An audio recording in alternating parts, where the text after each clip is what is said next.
اوس د سلور ورځو بادشاہ چی په پاکستان کې تماشا کوا دوی بم د ځان تماشیو د دنیا ملکونه آزاد شوي دي چین آزاد شوی د تماشا کوا نن امریکای سره ډغره وای هندستان تا سره آزاد شوی د تماشا کوا څومره پرامن ملک دی تا آزاد شوی د ځان تماشا کوا دا د چا د لاسه دا د دوس قوم دل کم قوم چې خپل ځان نه پیژندل او کم د قوم مشر چې د قوم درد پړ کې نو داغه ملک او داغه قوم دا انجامي لکنن چې تاسو د پاکستان انجام ګورئ که کلی طور عذاب در باندې ناراضي نن جزوی طور عذاب په ټول پاکستان نازل دی ذهنی طور باندې د چپړاسي نه ونیسا تر صدر او وزیر اعظم پورې ټول ملک پریشان دی کنه پریشان اور سړی په خپل خپل ځای کې د خدای په عظیم قهر اخته داغه وجه څه ده داغه وجه دا ده چې خدای نه باغیان یې خدای نه باغیان یې خپل حشر بګوري او خپل انجام بګوري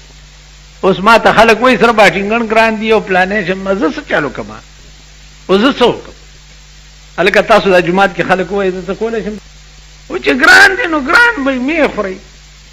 د جنگ بدر سنت ادا کړي په جنگ بدر کې 314 کسان جهادم کوي او دروځي میاشتم دا او دار په شکال میاشتم دا او د شپې په یو قجوره په 2 کسانی ما کړی دا او په روزایم نیولې سره باټینګن ګران دی می خورا اوس بینډای تا ګوره بینډای او په 30 روپۍ کیلو دی او د بینډای خدای د مردار مخ د جوکې پشان هوا او می خورا رندې چرګې خوري رنده چرګه پیژنې او به خټ کاوه د مصالې او د وګي او د مرچکی غړو کې تړکاو کو داغه بګار ورته کو په بو کې ورواچو زیاده خوروا به جوړ شي روټای پکې ماته کوي دغه خورت ټولو نه زیات خوندې مونږه خورو کنه کړ پیغمبر فرمایي فضل العائشه علی النساء كفضل السرید علی سائر الطعام د بیبي عائشې فضیلت په ټولو روټو دومره اوچت ته لکه د ماته کړي روټای فضیلت په ټولو روټو اوچت کم شګران دې مخره ارزان چې کم شه دغه خره به تندر دی نه وਹੀ او نمرې نو زینی طور نن ټول ملک د الله د قهر په لپیټ کې دی ټول ملک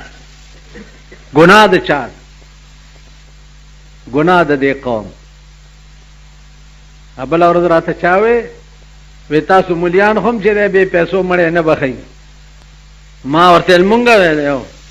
مل قسم په خدای دې چې مونږم تاسو خراب کړی ول مونږ څنګه خراب کړی مال چې ژوندۍ ایران باغیان ګرځي یا نه راکوي او چې څوک درکې او غزيږي نو په مونږه بیا بخي مونږ خو مفت بخونه چې مفت نه بخو صاحب د جمعې ما خامه لیټای الواګانې روټیانې د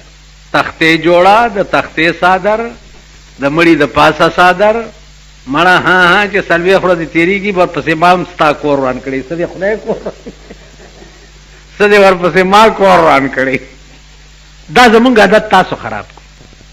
تاسو وای په ایمان په وعده کې به 6 لک روپیو لګي پروټیانو باندې 6 لک او چې د آرام ورته سوق علالي اغله چې د سلو نه 200 ورکې نوړې په پړک چوي کنه چوي چې مولا له 200 ورکې ما نو په 200 هم نکای نو د ډم زوی د حلال درته مردار درته حلال چا کړه ته خو په 10 کروڑ ولګاوه ته خو ورنږدې شه چې مولا نه ویلي درته نو په خوشحالۍ کې مونږ ته د سپي په نظر ګورئ او په غم کې راته د عزت په نظر ګورئ نو مونږ به دعا څه کوو چې خدای تاسو کې غم پیدا کړي که خوشحالي مونږ به څه دعا کوو دا تاسو د جمعات والا په ایمان وایي اوس چې ته په خوشحالۍ کې ما ته د سپي په نظر نه ګورئ او چې سړی در کې وغځېږي نو زما غوا لنګه شي نو زه به په جمعات کې دعا د څه شي کوم کوره مران شه جمعاتونه در پسې پخیرو د جمعات څوکیداران در پسې پخیرو دي بیړه غرق یې غرق بیړیم غرق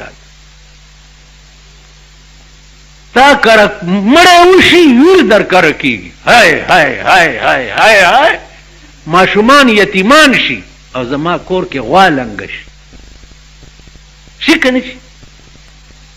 تو چلو شی تیری بربادی میں ہے میری آبادی کا راج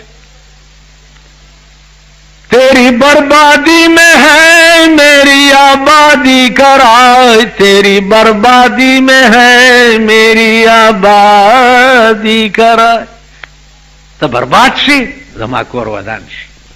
د ځمکې په سر وګورئ په یو ملک کې داسې ګنده رواج نشته لکه په پاکستان کې چې په یو ملک خاص په هغه کعبه کې چې دا مونږ په ایمان راوړی دی او مونږ هغه طرف ته سجدې کوو په هغه کعبه کې وګوره جنازه راوړي او کیدي او جنازه وشي او یو شي او کنده کې خښ کی نه خاتونه شته او نه ماښامه شته او نه لیټه شته او نه تخته شته او نه الوا شته او نه روټۍ شته او نه څه شته او نه څه شته وایي خلاص بلاړو دلته اوس امام ابو حنیفه مذهب دا دی چې وما كنا معذبین حتی نبعث رسولا زه یو قوم له عذاب نه ورکوم چې څو پورې ما رسول نه وي ورلېږلی نو رسول نه مراد امام ابو حنیفه وی چې عقل کامل مراد دی عقل سلیم مراد دی اوس تاسو په عقل لږ سوچ وکئ په عقل